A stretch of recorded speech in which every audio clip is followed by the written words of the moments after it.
Fala, galerinha! Hoje nós vamos dar continuidade à nossa aula sobre sistema reprodutor. Na primeira aula, nós falamos sobre a anatomia do sistema reprodutor masculino e feminino. Agora, nessa aula, nós vamos falar sobre o controle hormonal, tanto para o controle hormonal para o sistema reprodutor masculino, quanto para o sistema reprodutor feminino.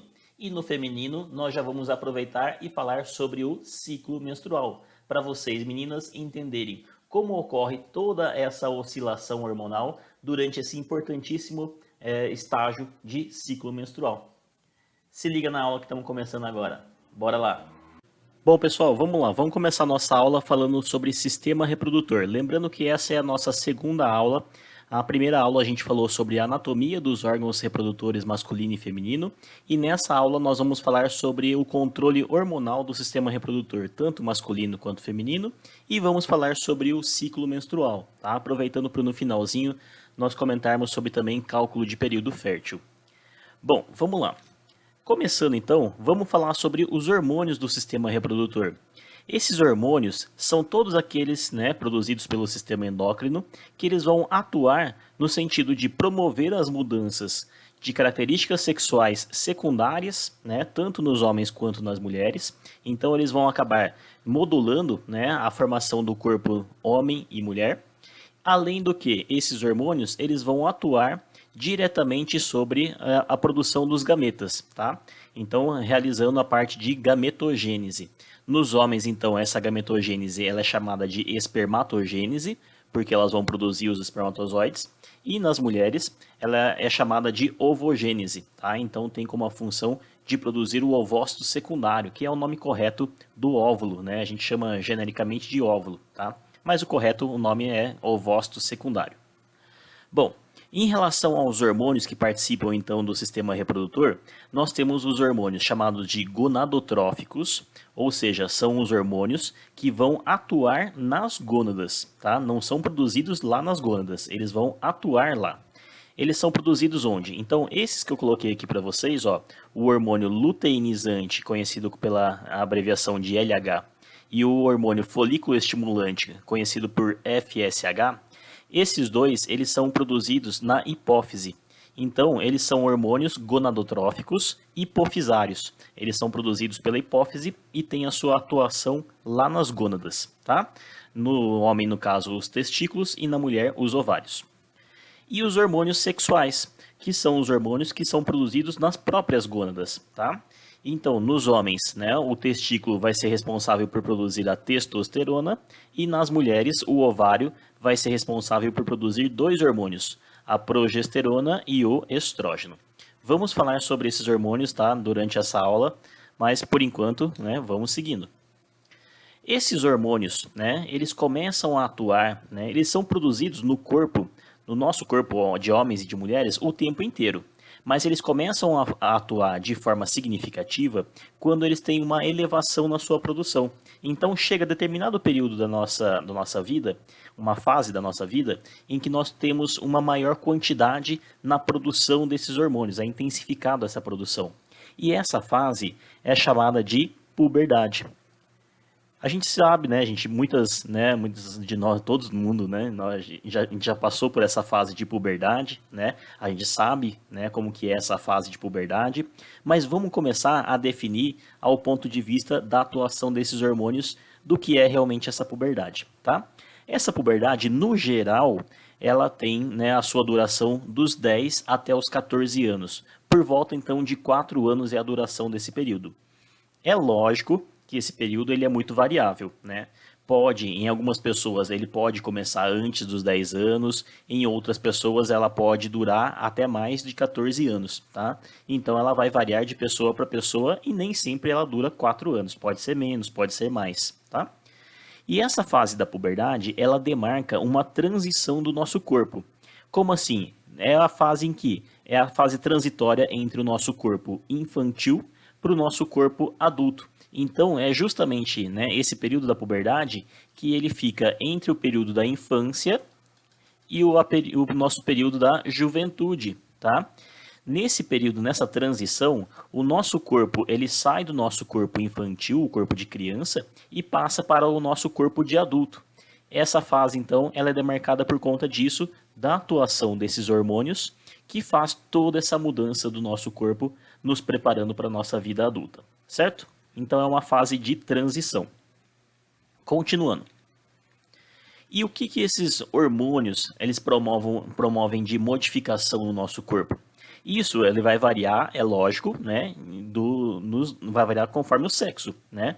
Nos homens, pela atuação da testosterona, esses hormônios vão ter um efeito, e nas mulheres, pela atuação do estrógeno e progesterona, eles vão ter outros efeitos.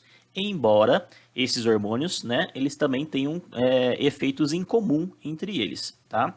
Vamos citar primeiro os efeitos em comum, que são menos, né?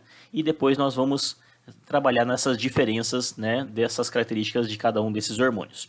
Bom, então, em comum, a testosterona, progesterona e estrógeno, o que eles provocam no nosso corpo de alterações, tá?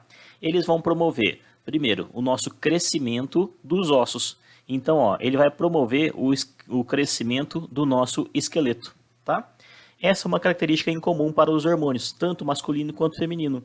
Então ele vai promover que os nossos ossos eles fiquem mais alongados, portanto vai promover o nosso crescimento em altura. Isso tanto para homens quanto para mulheres.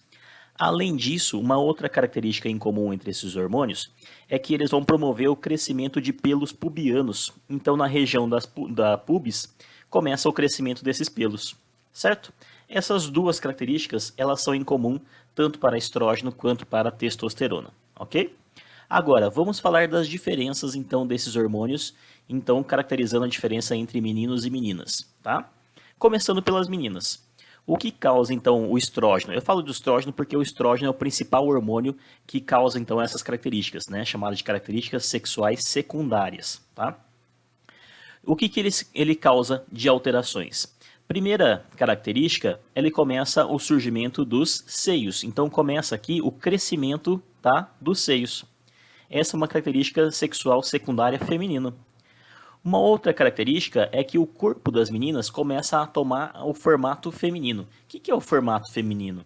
O formato feminino que a gente diz, né, é a cintura começa a ficar mais fina, o quadril começa a ficar mais largo, tá? Então você pode perceber que comparando de homens e mulheres é uma tendência, né, não é uma verdade absoluta, mas é uma tendência em que o quadril das mulheres seja proporcionalmente mais largo do que a sua cintura. Então as mulheres têm a cintura fininha, o quadril mais largo. E os homens é praticamente reto, né? A largura da sua cintura com o seu quadril é praticamente a mesma, então fica ali uma caixa reta, né? Nós percebemos também uma outra característica, né, que as mulheres têm ombros mais finos do que o dos homens, tá? E isso também é uma característica desse hormônio que não deixa o ombro, né, das mulheres crescerem tanto igual ao dos homens, tá? Outras características aí então que leva, né, o formato. Aqui, deixa eu só colocar aqui que a gente já viu essa parte, né, do corpo com formas femininas. Uma outra característica é que quando, né, as mulheres começam a acumular um pouquinho de gordura, né, ficar um pouquinho mais gordinhas, de sobrepeso, essa gordura ela começa a acumular na região das coxas e dos quadris, tá? Então é ali nessa região em que é o acúmulo de gordura, bem diferente dos homens, tá? Então vamos passar, perdão, só para a gente finalizar nessa parte das mulheres. Aqui nas mulheres, nós temos uma característica bem demarcada do início da puberdade, ou seja, quando esses hormônios sexuais femininos começam a ser produzidos em grande quantidade no início da puberdade, é bem demarcado. Qual que é o sinal característico que começou a puberdade? É a primeira menstruação, certo? Chamada de menarca. Então, a primeira menstruação é o momento exato em que ocorre esse início, esse boom, né, dessa produção em grande quantidade desses hormônios sexuais femininos, tá? E isso acontece quando? Em média, para as meninas, acontece entre os 9 e 10 anos de idade, certo? Então, aqui, ó, entre os 9 e 10 anos de idade para as meninas. Agora, vamos passar para os meninos, tá? Já vamos comparar com essa questão de idade, então, que eu já comecei aqui no finalzinho. Nos meninos, é uma tendência também que os meninos comecem a fase da puberdade mais tardiamente quando comparada com as meninas. Isso a gente pode notar aqui, ó, pela idade.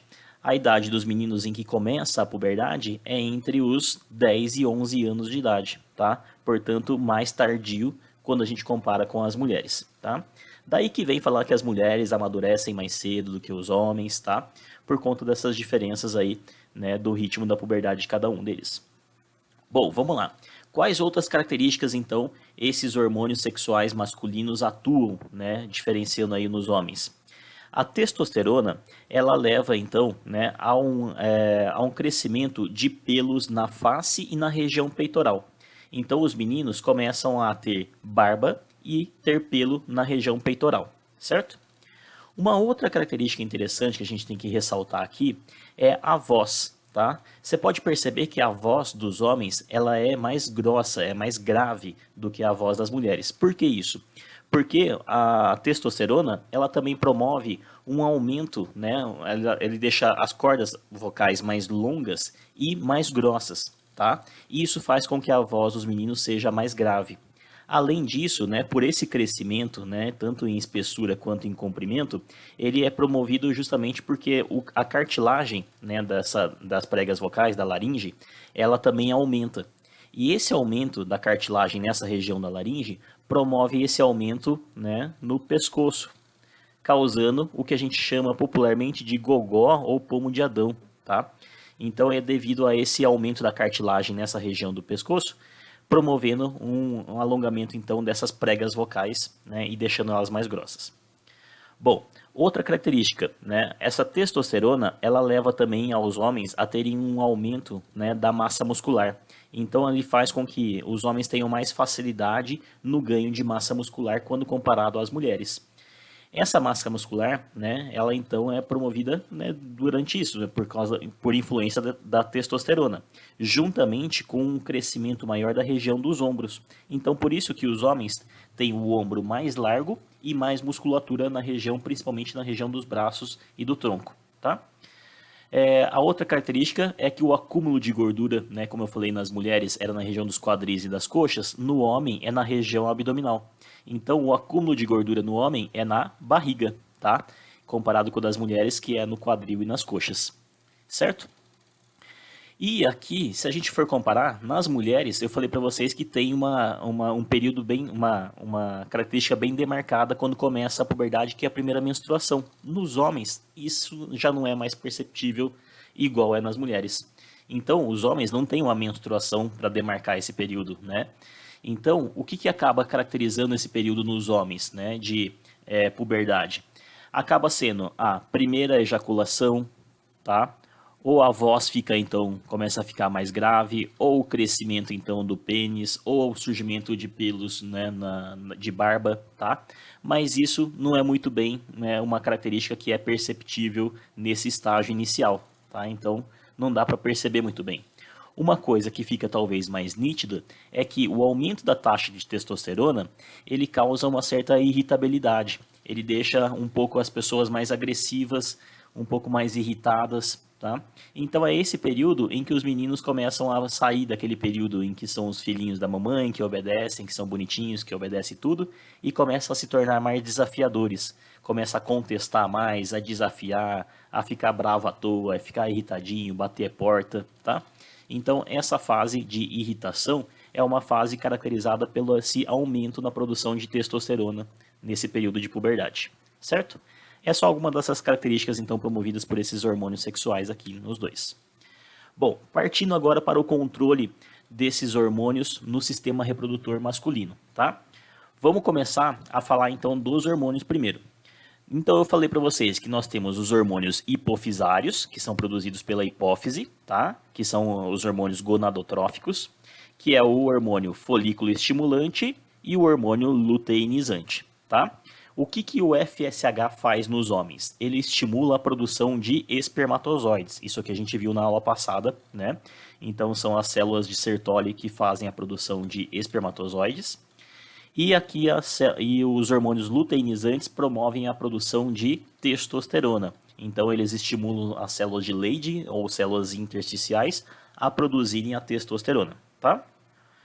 E tem o hormônio gonadotrófico, o hormônio produzido nas gônadas, né? Que é a testosterona, no caso aqui dos homens, tá?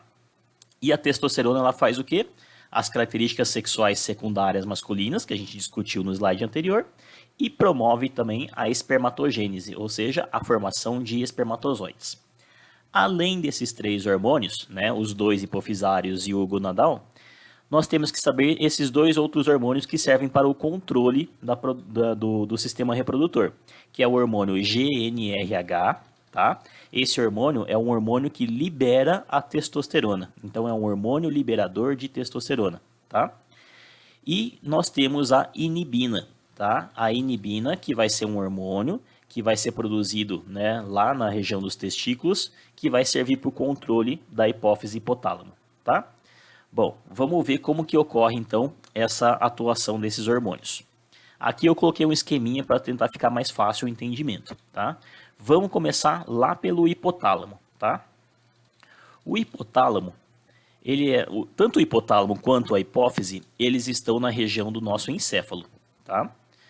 Bom, começa no hipotálamo. O hipotálamo promove a produção do GnRH, que é o primeiro hormônio. Esse hormônio GnRH, o que ele vai fazer? Ele vai estimular a hipófise.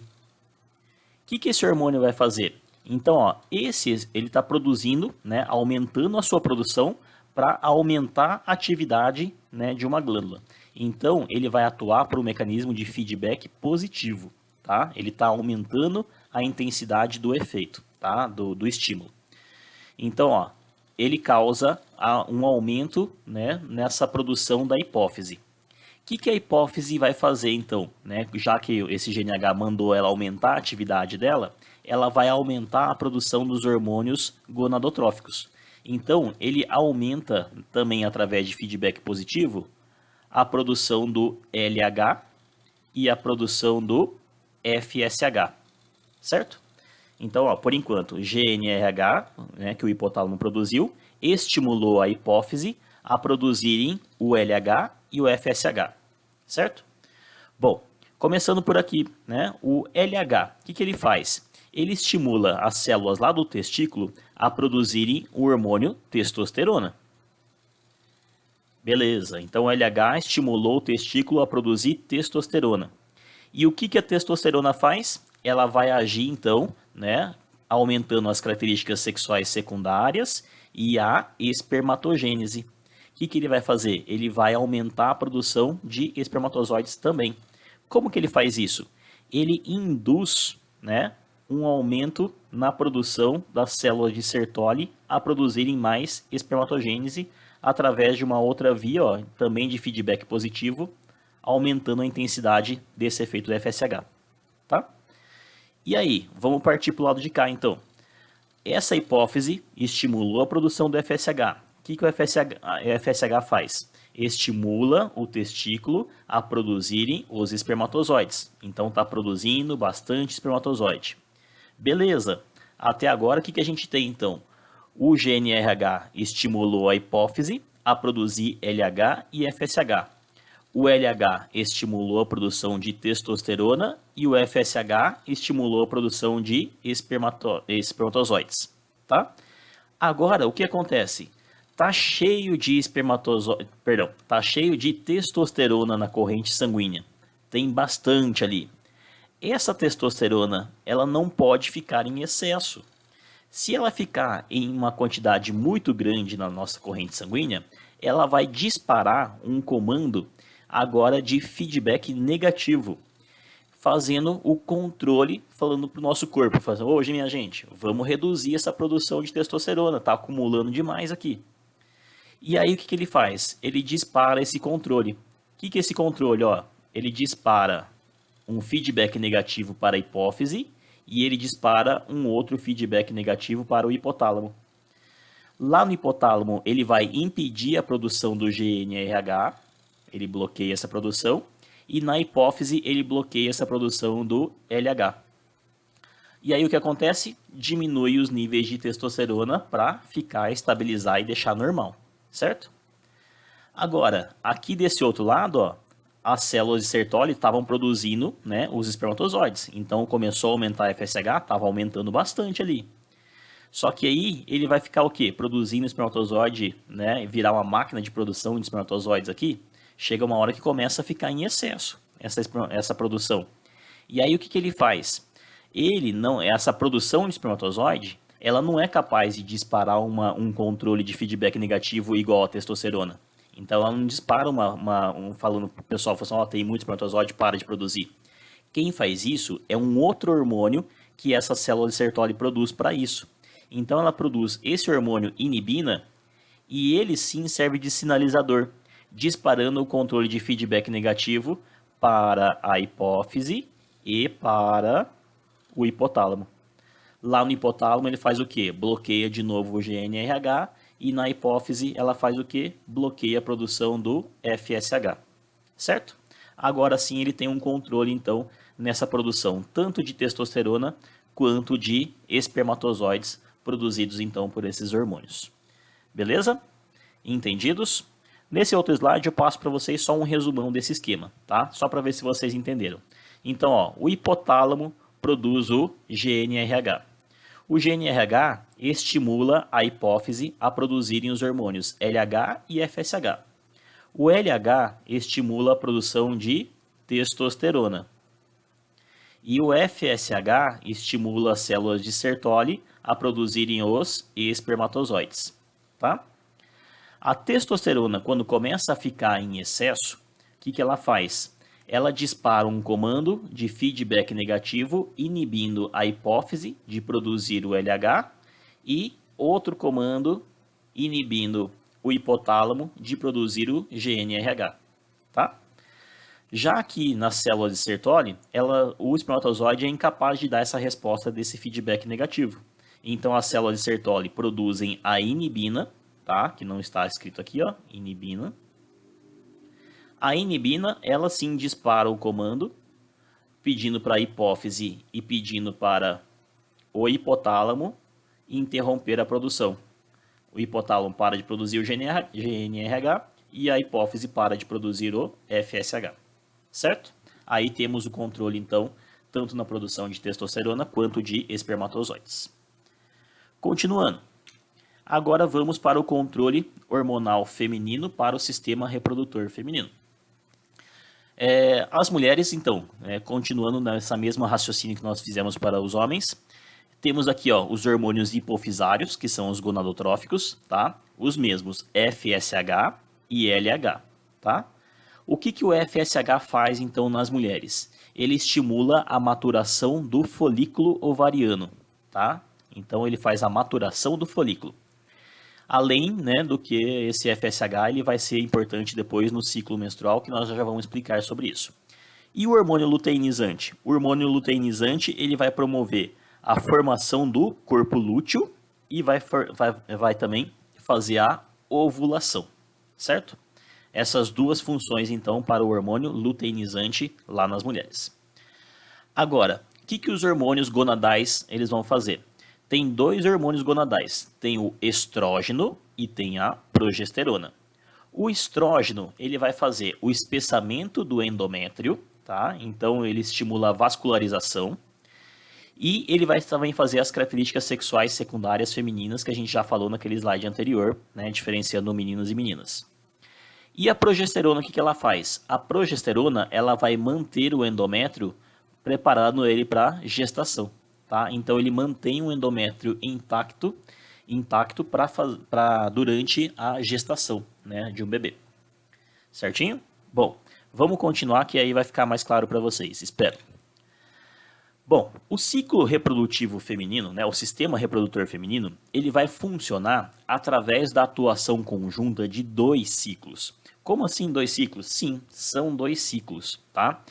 Só que esses dois ciclos, como eles atuam em conjunto, tá? Eles são sincronizados, então por isso que muitas vezes nos materiais didáticos por aí, a gente fala simplesmente em ciclo menstrual, tá? Que aí acaba reunindo os dois. Só que são dois ciclos diferentes. É o ciclo ovariano, que vai ocorrer aqui então nos ovários, tá? Nesses dois ovários aqui. E o ciclo uterino, que vai ocorrer então no útero, tá? O ciclo ovariano, ele vai fazer a produção do gameta feminino, que é o ovócito secundário, que eu falei para vocês. Então, a função do ciclo ovariano é fazer justamente isso, a preparação do ovócito secundário, né, que é a liberação do gameta feminino. E o ciclo uterino, ele vai fazer a preparação do útero para que haja a fecundação e a gestação de um embrião, tá? Então, por isso que são dois ciclos, um que vai cuidar da liberação do óvulo e o outro que vai cuidar da preparação do útero para a gestação, certo? E esses dois ciclos, eles vão atuar através da atuação dos hormônios, tá? Tanto os hormônios gonadotróficos quanto os hormônios gonadais, tá? Sendo que o ciclo ovariano, aqui o que vai importar para ele vai ser os hormônios gonadotróficos, né? Que são os hormônios hipofisários, LH e FSH. E para o ciclo uterino, o que vai ser importante são os hormônios gonadais, progesterona e estrógeno. Vamos lá. Quais são as características, então, do ciclo em geral, tá? Dos dois ciclos? Eles possuem, em média, 28 dias, tá? Em média, eu falei para vocês. Tem mulheres que têm um ciclo menor, tem mulheres que têm um ciclo maior, tem mulheres que têm o ciclo irregular, que vai revezando entre um menor e um maior e assim sucessivamente, tá? Então, isso é muito variável, tá? Segunda coisa, o primeiro dia desse ciclo, ele começa no primeiro dia do fluxo menstrual. O que é o fluxo menstrual? O primeiro dia em que ocorre o sangramento da menstruação. Então, nesse primeiro dia que começou a ter o sangramento, é ali que começa o primeiro dia do ciclo, tá? Dali você conta 28 dias, que é o ciclo total, tá? A duração do ciclo total. Outra característica, tá? O ciclo, né, o fluxo menstrual, ele vai durar aproximadamente de 3 a 5 dias, né? Então, ó, esse período aqui, ó, de 3 a 5 dias é o período de menstruação. Lógico, também vai variar. Tem mulheres que menstruam menos, 2 dias, 1 dia. Tem mulheres que menstruam mais, 6 dias, 7 dias, tá? Isso, quem vai determinar se é normal, se é condizente com a sua saúde, tudo isso, é o médico. Por isso que é importante as meninas frequentarem aí um ginecologista, um obstetra, né, no caso de gravidez, para poder fazer o acompanhamento normal, né, e da sua saúde, tá? Bom, continuando.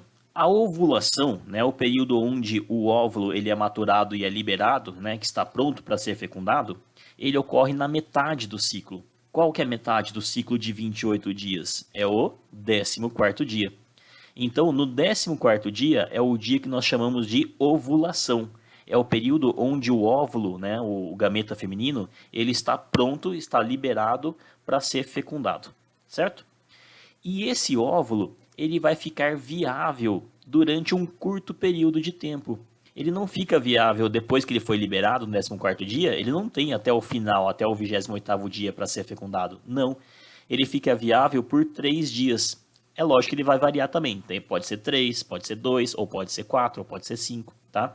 Então, mas é aproximadamente por volta dos 3 dias ali, tá? Então, quem busca, né, uma gravidez, quem quer engravidar e ter filhos, tem que fazer a fecundação desse óvulo durante esse período aí, certo? Continuando. Vamos falar então do ciclo ovariano, começando então o primeiro ciclo. Ele é dividido em 2 fases. A primeira fase é chamada de fase folicular e a segunda é chamada de fase luteínica, tá? A fase folicular, quem vai atuar nessa fase é o FSH. E a fase luteínica, quem vai atuar é o hormônio luteinizante, é o LH. Como que começa a história? Vamos acompanhar comigo no desenho aqui ao lado que eu vou mostrar para vocês. O óvulo, né? Eu falei para vocês que na verdade ele não chama óvulo, ele chama ovócito secundário. E esse ovócito secundário, ele não fica lá sozinho, né, no meio do ovário. Ele fica protegido por uma capa. E essa capa que reveste o ovócito secundário, ela é chamada de folículo, tá? O folículo é uma capinha que está revestindo. Então, ó, o folículo aqui, ó, ele está mostrando os folículos imaturos aqui ainda. Lá dentro, ele está o ovócito secundário, tá? Então, aqui, ó, o folículo ele começa a ficar maturando, né? Ele começa a crescer. Por quê? Porque nessa fase folicular, começa a liberar esse FSH, que vai estimular a maturação desse folículo.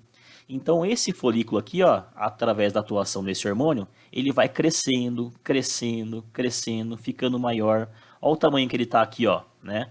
Aqui nós temos o ovócito secundário, né, que é o gameta feminino, e olha o tamanhão do folículo que está em volta dele, ó. Já é um folículo maduro, tá? Chamado de folículo de Graafi.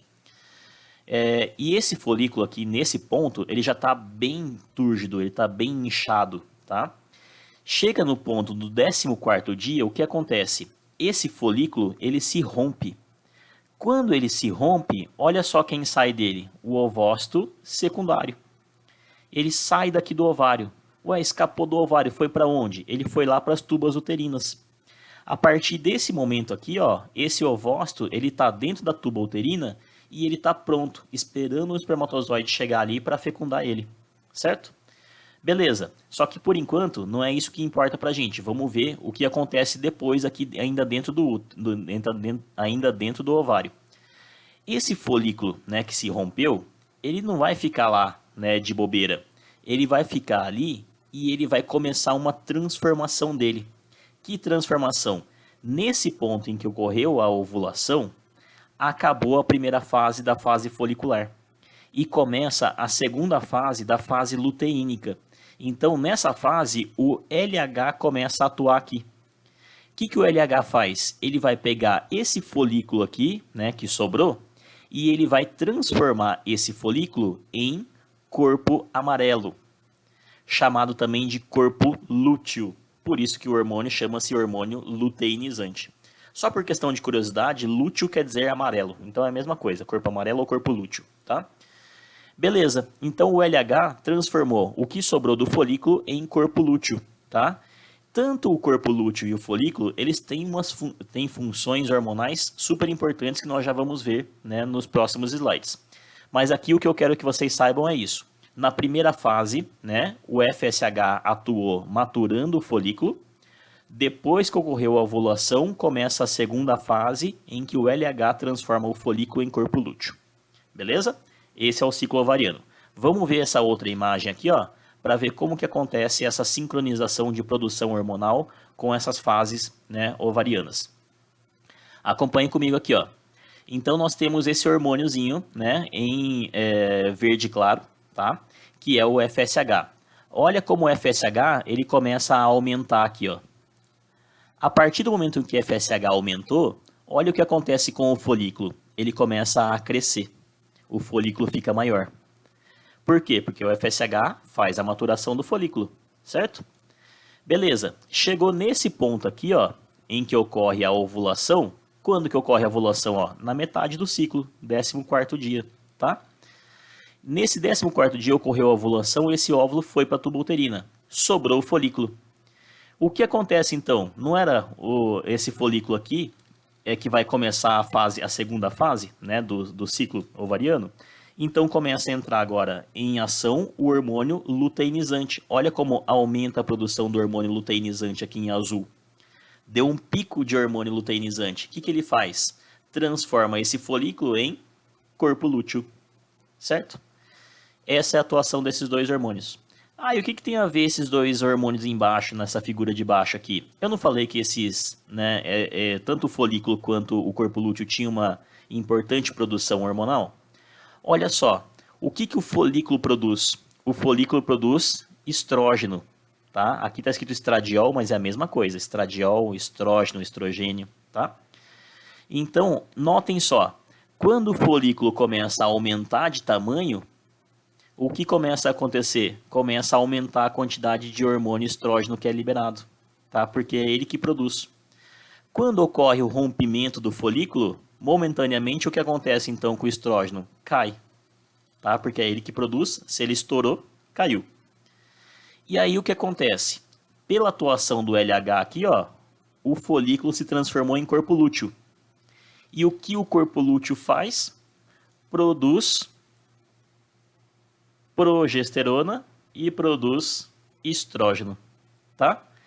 Ele produz os dois hormônios, tá? Portanto, volta a produção do estrógeno e começa a produção da progesterona, certo? É lógico que o estrógeno é em menor quantidade do que era antes, mas ele aumenta aqui, ó, dá para ver que aumentou, certo? Então esse corpo lúteo é responsável por produção de progesterona e estrógeno e o folículo de estrógeno.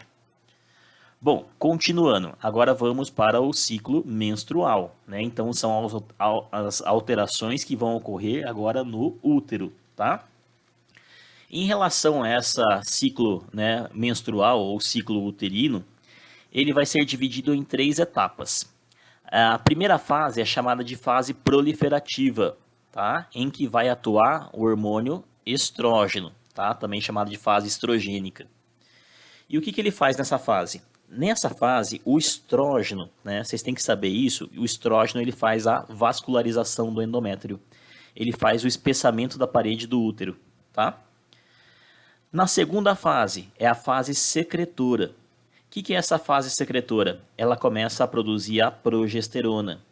O que a progesterona faz? Ela mantém o endométrio para receber o embrião. Ela deixa o endométrio do jeito que está vascularizado e não deixa descamar, não deixa ocorrer a menstruação, tá? Para que isso? Para manter uma gestação.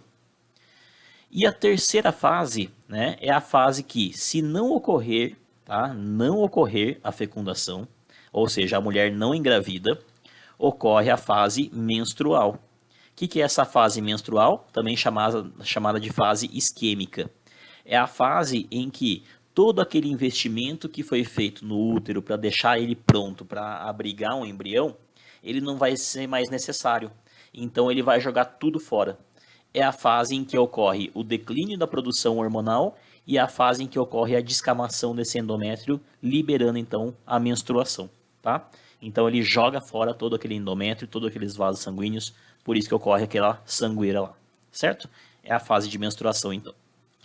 Bom, então nessa fase aqui, ó, é o declínio dos hormônios. Então é queda na concentração de hormônios. Bom, continuando. Aqui eu pus a figura ao lado só para vocês olharem esses ciclos, né? Fase proliferativa, ovulação, fase secretora e fase de menstruação. Continuando. Bom, eu fico falando para vocês de endométrio, espessamento de endométrio, mas eu queria colocar isso aqui para vocês só para vocês entenderem realmente o que é e qual a importância desse fato. O endométrio é esse revestimento interno do útero, então são as paredes internas aqui, ó, do útero, tá? Pelo lado de dentro. E esse endométrio, para que ele serve? É ele em que vai fornecer tudo que o embrião precisa para ele se desenvolver. Então, ele vai fornecer o alimento para ele se desenvolver, vai fornecer o gás para ele respirar, vai fornecer os anticorpos que ele precisa para sobreviver, vai retirar dele as excretas que ele produz. Então, tudo isso é feito pelo endométrio. O endométrio proporciona, então, que o embrião ele se implante ali e ele produza a placenta, tá? E como que isso tudo é feito, esse transporte de substâncias? Através da corrente sanguínea. Então, por isso que nessa fase é tão importante ter essa vascularização, essa produção em excesso, aí, né, em grande quantidade, de vasos sanguíneos nessa região. Né? A mãe começa a induzir essa vascularização. Ele fica mais gordinho, essa parede do endométrio, né? Então começa a ficar bem mais espesso aqui, ó, tá? Porque vai ganhando vasos sanguíneos, vai ficando gordinho e bem avermelhado por conta disso, tá? Isso é o espessamento da parede do endométrio. Olha só como que acontece então. Então, quando ocorre, né, começa durante o ciclo menstrual, o útero começa a se preparar para uma gravidez, então começa aqui, ó, aqui não tem ainda nada do endométrio espessado. Quando vai se preparando, vai produzindo estrógeno, o estrógeno vai induzindo a ganhar vasos sanguíneos nessa região aqui do endométrio. Ele vai ficando vascularizado. E aí ele vai ficando aqui, ó, mais gordinho. Tá vendo que vai diminuindo aqui o espaço aqui no meio, porque ele vai ficando mais gordinho aqui, ó. Vai acumulando muito vaso sanguíneo. Olha como chega a ficar aqui, ó, bem vascularizado aqui, certo? Só que aí o que acontece? Se não ocorre uma gestação, não ocorre uma fecundação nesse ponto, todo, né, esses vasos sanguíneos que foram ganhando aqui nessa região do endométrio, já não vai ser mais necessário porque não houve uma fecundação. Então, o corpo da mulher, ele vai jogar tudo isso fora. E ocorre a descamação desse endométrio e ele vai sair aqui, ó, através do fluxo menstrual, tá? Aí ocorre a menstruação. Então, isso quer dizer espessamento do endométrio ou então vascularização do endométrio, tá? Aqui eu coloquei a imagem para vocês para mostrar, ó, como aqui nessa fase antes de ocorrer a menstruação, como o endométrio está bem gordinho. Essa aqui seria a parede do endométrio, ó. Então olha só como ela está bem gordinha aqui, ó. Tá bem espesso, certo? Cheio de vasos sanguíneos. Ó, olha aqui nessa figura abaixo, como aqui, ó, tá o endométrio bem vermelhinho, vascularizado. Eu tô até pintando para reforçar aqui para vocês. E aí o que ocorre?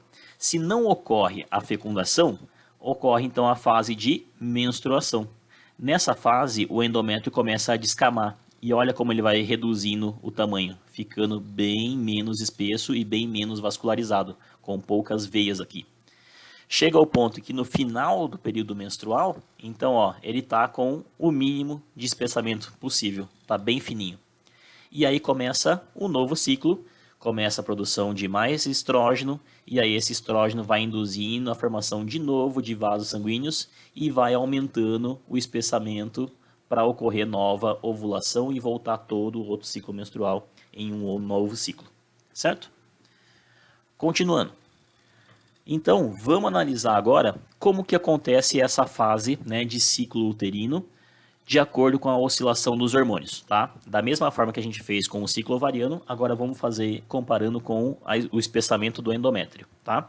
Acompanhem comigo aqui então, o início do ciclo, tá? No primeiro dia. Aqui está 0 dia, mas seria o equivalente ao primeiro dia, tá? Quando que começa o ciclo, né, o ciclo ali? Começa no primeiro dia de sangramento que eu falei para vocês. O primeiro dia de sangramento é o quê? Está ocorrendo a descamação do endométrio. Então é lógico, o endométrio, ó, ele está ficando menor, tá? Ele está descamando, está ocorrendo menstruação aqui e ele está diminuindo de tamanho, tá? Chegou nesse ponto, ó, ele atingiu o seu mínimo, né? E aí o que começa? Ele começa um novo ciclo. Nesse ciclo, o que começa a acontecer? Olha como o estrógeno começa a aumentar, tá? Perdão. O estrógeno vai aumentando aqui, ó. Errei a seta ali. À medida que aumentou o estrógeno, o que ele faz? Ele começa a espessar o endométrio também. Olha como o endométrio começa a ficar gordinho. Por quê? Porque é o estrógeno que promove o espessamento do endométrio. Nesse ponto aqui, ó, em que o estrógeno está alto, olha como o endométrio começa a ficar bem vascularizado e bem gordinho aqui, tá? Só que chega nesse ponto aqui, ó, é o ponto da ovulação, 14º dia, ocorreu a ovulação. O que acontece nesse 14º dia? Lembra que a gente falou lá do folículo? O folículo se rompe, o ovócito secundário é liberado para a tuba uterina e nesse momento ocorre a queda da produção do estradiol, tá? Diminui o estradiol, só que por enquanto não alterou nada ainda aqui, tá? O que acontece com aquele folículo? Aquele folículo, através desse pico de hormônio luteinizante aqui, ó, ele se transforma em corpo lúteo. E o corpo lúteo faz o quê? Produz estrógeno e progesterona. Ele aumenta a produção de estrógeno e aumenta a produção de progesterona. Quando ele aumentou o estrógeno, ele voltou a vascularizar de novo o endométrio. Então ele continua se espessando, tá? E aí o que acontece? A progesterona, como ela está também em nível alto, ela mantém esse endométrio intacto desse jeito, tá? Esperando chegar um embrião ali e se implantar na parede do endométrio para começar uma gestação. Só que aí o que acontece? Passa desse ponto, o corpo lúteo, ele não fica para sempre, ele degenera, aquele corpo lúteo que foi produzido. Quando ele degenera, o que acontece? Ele diminui então a produção de progesterona e estrógeno, cai. Como caiu a produção de progesterona e é ela que mantém o endométrio intacto, o que acontece? Descamação do endométrio, que é a menstruação, certo? E aí volta todo o ciclo menstrual do ponto que nós estávamos aqui do 0 dias, certo? Então esse é o ciclo do ponto de vista do útero, tá? Bom, agora, vocês acham que vocês são capazes, né? Se segurem aí nas suas cadeiras, que agora nós vamos juntar esses dois ciclos. Vamos juntar o ciclo ovariano com o ciclo uterino, certo? Vamos analisar. Eu pus um resuminho aqui para vocês na etapa aqui ao lado, tá? Para vocês acompanharem esse processo. Então, o que ocorre? Primeiro, como que ocorre o início do ciclo? Aumenta a produção do FSH, tá? Então o FSH lá na hipófise começa a produzir FSH, O FSH estimula a maturação do folículo. Então, ó, o folículo aqui em cima, ele começa a maturar, certo? O que o folículo faz? Ele produz estrógeno, tá? Ele vai produzindo estrógeno. E aí, o estrógeno vai fazendo o quê? O estrógeno, ó, tá vendo que está subindo a quantidade de estrógeno aqui? Ele vai espessar o endométrio, tá? Vai espessando o endométrio aqui embaixo, certo? Esqueci de grifar aqui para vocês, ó, também, que esse verdinho aqui é o FSH, ó, então começou a aumentar o FSH, maturou o folículo produz estradiol e o estradiol espessa o endométrio. Beleza? Por enquanto tá indo.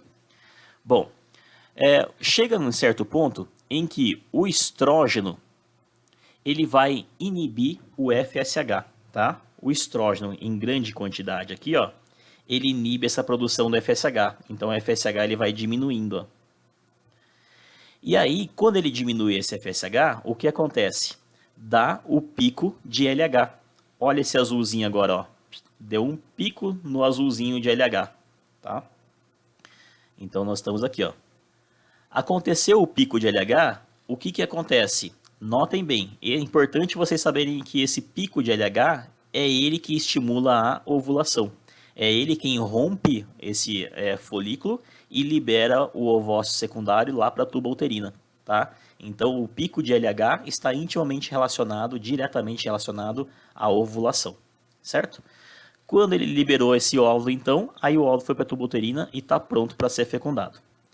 Aí, o que acontece? Começa a produzir LH, né, esse LH, e esse LH faz o quê? Transforma esse folículo em corpo lúteo, tá? Então, ele transformou agora e formou o corpo lúteo. Esse corpo amarelo que está aqui, ó. Aí, o corpo lúteo faz o quê? Produz a progesterona. Então, ó, começou a subir agora aqui a progesterona, o roxinho, tá? Ele também vai produzir o estrógeno, tá? Então, ele também continua produzindo estrógeno aqui. Ó. E a progesterona, tá? Quando ela está muito alta, ela faz o quê? Ela inibe o LH. Olha como o LH, então, subiu a progesterona e desceu o LH. Aí, nesse momento, então, faz o quê? A degeneração do corpo lúteo. Esse corpo lúteo aqui, ó, começa a degenerar. Olha só o que ele vira. Ele vira esse corpo albicans, ou então corpo branco, tá? Ele vira uma cicatriz lá no ovário, certo?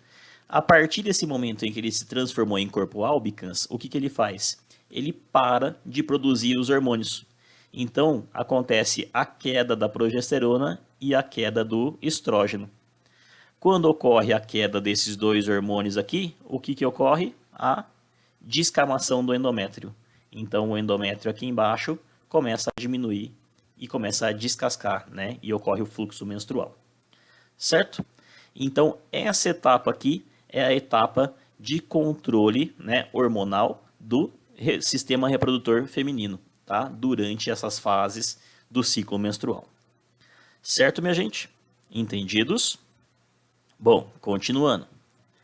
Agora passamos para o período fértil, tá? Quando a gente fala em período fértil, o que a gente pensa? O período em que a mulher está pronta ali para engravidar, tá? Então ela está pronta para ter um filho. Se a pessoa quer ter um filho, ela vai procurar saber o período fértil dela para ter uma relação sexual nesse período. Se a mulher não quer ter filho não quer ter filho, então o que ela vai fazer? Ela vai calcular o período fértil dela para não fazer sexo sem proteção durante esse período aí, certo? Então, vamos entender como que ocorre o cálculo desse período fértil. Primeira coisa que a gente tem que saber, tá? O ciclo tem 28 dias, então eu pus para vocês aqui, ó, tá? Iniciando no dia 1, terminando no dia 28, certo? Bom, quando que ocorre, né? Como que começa a contar o primeiro dia do ciclo, né, menstrual? Eu falei para vocês então que o primeiro dia do ciclo menstrual é o primeiro dia do sangramento. Então, o primeiro dia que começou o sangramento da menstruação é o primeiro dia do ciclo menstrual, certo? Dali, contando 28 dias, será o final dele. O que a gente tem que saber então nesse período? Vamos lá. De 3 a 5 dias do início é o período de menstruação. Então ele pode durar 3, pode durar 4, pode durar 5, tá? Ou um pouquinho mais ou um pouquinho menos. Então, nesses primeiros dias aqui, ó, é o período de menstruação, tá? Bom, qual outra data importante que a gente precisa saber? Quando que ocorre a ovulação? A ovulação vai ocorrer no 14º dia, ou seja, na metade do ciclo, tá? Então, se o seu ciclo é de 28 dias, ele ocorre no 14º dia. Se o seu ciclo é de 30 dias, ele ocorre no 15º dia. Se o seu ciclo é de 26, 13º, entenderam? Na metade do ciclo é o dia da ovulação. Nesse dia aqui, o óvulo, ele foi liberado e esse ovócito secundário está lá na tuba uterina. Está pronto para chegar um espermatozoide para fecundar ele.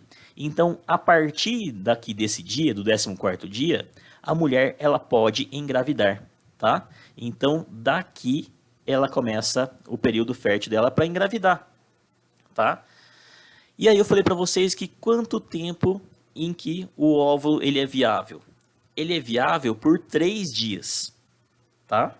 Então, no máximo ele ficaria ali, ó, de 14, né, conta 3 dias, 15, 16, 17, tá? Só que o período fértil, ele é maior do que isso. Por quê? Porque imagine o seguinte, se a mulher, essa mulher, ela tem uma relação sexual com o seu parceiro, essa relação sexual desprotegida, o homem teve a ejaculação dentro, né, do canal vaginal, então os espermatozoides, eles vão estar por ali. E o espermatozoide, dentro do corpo feminino, ele tem um tempo de permanência, que ele fica vivo. Então, esse período ele é variável também. Ele pode variar de 3 a 5 dias, tá? 5 dias é o máximo ali. Então, se essa mulher ela tiver relação sexual anterior a esse 14º dia, pode ser que esses espermatozoides ainda permaneçam vivos dentro do útero dela. Perdão, estou indo para frente aqui, ó, tá? Então, nesse período de 3 a 5 dias antes da ovulação, nós também temos que considerar um período que ainda a mulher corre o risco, se ela tiver uma relação sexual com ejaculação dentro dela, dos espermatozoides estarem viáveis ali. E aí o que acontece? No 14º dia ela ovulou, o óvulo apareceu ali, tem espermatozoide ainda por lá, o resquício deles, fecunda o óvulo, ela está grávida ali, tá? Então, nesse período que antecede, né, de 3 a 5 dias que antecede a ovulação dela, essa mulher ela também não pode fazer relação sexual desprotegida se ela não quiser correr o risco de engravidar, certo? E durante os próximos de 3 a 5 dias posterior da ovulação dela, ela também deve evitar essa relação sexual desprotegida. Por quê? Porque é o período onde o óvulo vai permanecer ativo, vai permanecer viável para ser fecundado, tá? Então, para o cálculo de período fértil da mulher, tá? Nós temos que considerar o período da ovulação, o dia da ovulação, e contarmos de 3 a 5 dias antes e de 3 a 5 dias depois. Toda essa faixa compreendida nesse intervalo corresponde então ao período fértil dela, tá? Se a mulher quer ter um filho, então ela vai procurar manter relação sexual com o seu parceiro dentro desse período. Se ela não quer ter filho, ela vai procurar manter relação sexual com o seu parceiro fora desse período aqui, tá? E nesse período, não é que ela não pode ter relação sexual, mas nesse período ela tem que usar obrigatoriamente um método contraceptivo, tá? Essa forma de cálculo, né, para fazer tudo, né, essas continhas aí, tá? Ela tem um objetivo para isso, tá? Mas a gente vai discutir um pouquinho mais sobre isso quando a gente falar sobre a aula de métodos contraceptivos. Bom, vamos fazer na prática um pequeno exercício aqui para a gente calcular isso, tá? Vamos supor que a menina, ela começou a menstruar, né, naquele ciclo menstrual dela, ela começou no dia 3. Então ela marcou ali, ó, que no dia 3 ocorreu o primeiro dia de sangramento dela. Então é o primeiro dia, né, do ciclo menstrual. Se ela contar, então, a partir desse primeiro dia aqui, ó, incluindo ele, ó, dia 1, dia 2, dia 3, 4, 5 e vai contando, esse ciclo menstrual dela, ela vai ter fim no dia 29 e 30, tá? Vamos marcar dia 30 aqui, ó. Então, daria, né, as contas ali para fechar os 28 dias, tá? Lembrando que eu estou incluindo a contagem do dia 3. Bom, aí, aqui nós já sabemos o início, tá? Início. E sabemos o dia do fim, tá? Do ciclo dela. E aí, o que ela precisa saber para fazer esse cálculo do período fértil dela? Ela precisa saber o dia da sua ovulação. Se ela sabe que o dia, né, se ela sabe que o ciclo menstrual dela é regular e o ciclo dela possui 28 dias, né, ela conta sempre, né, os dias e sempre dá 28 dias, então ela sabe que ela vai ovular no 14º dia. Se ela contar, então, 14 dias a partir do dia 3, ó, dia 3 é o primeiro. Então ela conta dia 1, 2, 3, 4, 5, 6, 7, 8, 9, 10, 11, 12, 13, 14, tá? Ela vai chegar às contas que o dia 14, o dia 16 é o 14º dia do ciclo menstrual dela, portanto é o dia da sua ovulação, tá? Ovulação. Se ela quer fazer as contas do o período fértil dela, o que ela vai contar? Ela vai contar os 3 dias que vem depois e os 3 dias que vem antes para garantir, né, que ela não vai engravidar, por exemplo.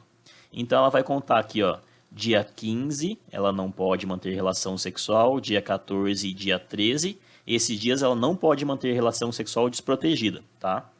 E os dias depois, 17, 18 e 19, ela também não pode porque o óvulo vai estar viável nesses dias, tá? Por garantia, né, é melhor que, né, dê alguns diazinhos a mais, né? Por isso que a gente considera de 3 a 5 dias.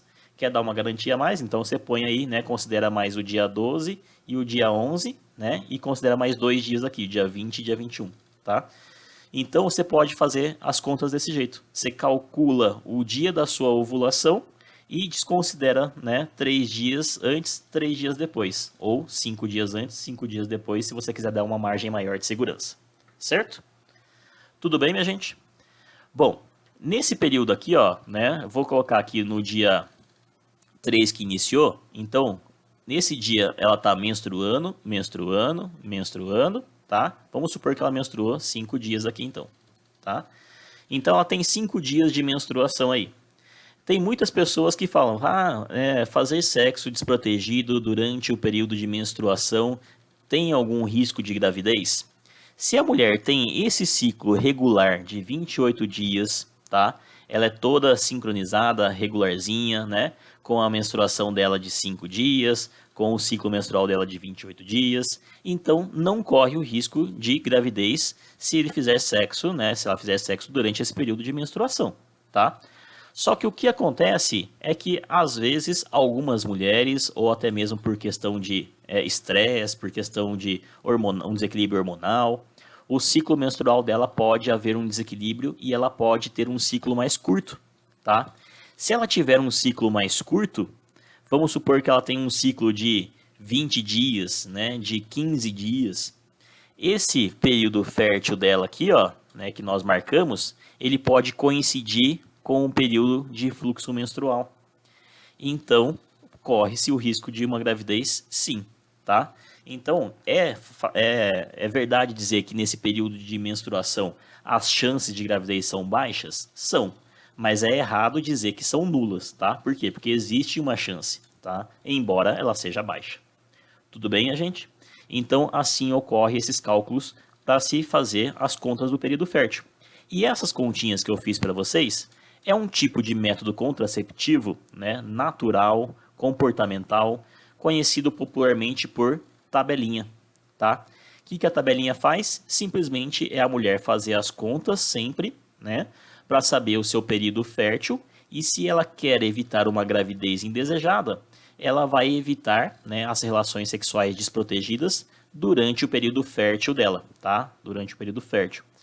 E, né, no período em que ela não está fértil, está liberado para a prática sexual sem o preservativo, desde que seja com o seu parceiro, né, com as medidas de segurança necessárias, né, para não ter contaminação com nenhuma doença sexualmente transmissível, tá? Então, esses métodos aqui, né, tanto fazendo a continha em calendários, né, ou em sistemas desse jeito aqui, né, você tem, né, esses métodos contraceptivos de tabelinha, tá? É uma forma de diminuir a chance de gravidez, mas elas não são totalmente seguras, tá? Isso a gente vai discutir quando a gente falar então sobre a nossa aula de métodos contraceptivos, tá? Vamos falar bastante disso. Certo, pessoal? Eu queria que vocês só, né, para a gente finalizar esse conteúdo, que vocês vissem, né, tentassem comparar o quanto, né, esse sistema hormonal para as mulheres, ela é mais complexo do que para os homens. E essa complexidade do ciclo menstrual nas mulheres, esse sobe e desce de hormônios, essa variação que tem, né, toda essa variação, ela tem uma consequência. E essas consequências causam nas mulheres uma alteração também de humor. Essas alterações de humor, elas são perceptíveis no período onde a mulher ela está antecedendo o período de menstruação. Então ela é chamada de período pré-menstrual, tá? Esse período pré-menstrual, chamada de tensão pré-menstrual, abreviando então para o termo de TPM, tá? Ela é um período em que 70% das mulheres elas passam por isso. E é lógico que ela vai variar de intensidade, de características, de sintomas de mulher para mulher. Então ela é muito variável. O que eu queria que vocês entendessem é que toda essa complexidade e essa oscilação hormonal é normal que as mulheres tenham essa situação. E vocês entendendo toda essa situação que eu estou mostrando para vocês, vocês vão começar a entender pelo lado das mulheres o quanto difícil é esse período para elas. Eu digo isso por quê? Porque esses assuntos de TPM, por muitas vezes, por questão dos homens que acabam não entendendo essa situação, são tratados como frescura e, de certa forma, com muito machismo em cima disso. Tá? Mas essa é uma situação que, se a gente entende o que as mulheres passam com essa situação, nós vamos ser mais solidários e vamos ser mais sensíveis a esse período com elas, tá? Ou então menos insensíveis desse ponto de falar que é frescura, né, essas tensões pré-menstrual. Certo, minha gente? Então, deixo esse recadinho final aqui para vocês, só para servir de reflexão. Eu sei que foi muito conteúdo, mas espero que tenham entendido. Forte abraço para todos, espero vocês numa próxima aula, fiquem com Deus e até mais.